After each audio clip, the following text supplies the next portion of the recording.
Alam mo ba na may ibang paraan upang mapagkakitaan ang lumpia wrapper? Maliban sa ito ay ginagamit na pambalot sa lumpia, turon or cheese stick, ito ay ginagamit rin sa ibang paraan upang kumita. And for today's video, tuturuan ko po kayo kung paano. Kailangan lang po natin dito is mantika, pamprito, dalawang klase ng condense at ang ating lumpia wrapper. Dalawang klase po yung condense na gamit ko since gusto nga natin na may pagpipilian ng ating customer.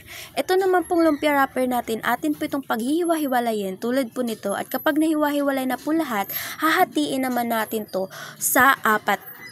Like po, yung isang piraso po ng isang lumpia wrapper, hahatiin po natin siya sa 4. Bakit po 4? Dahil yung binta po natin nito, bawat piraso ay 1 piso lang. Pwede naman po natin itong ibinta ng buo. Yun nga lang, medyo may kamahalan. Like, ibibinta po natin siya ng 3 piso, 5 piso bawat piraso, or depende sa'yo.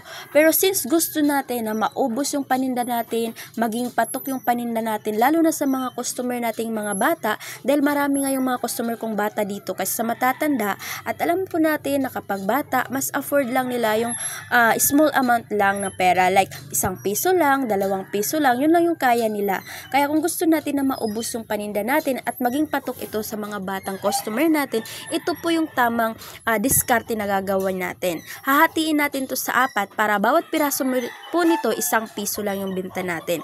Pagkatapos po nating hatiin sa 4, atin naman po itong ipipreto sa mahinang apoy lamang.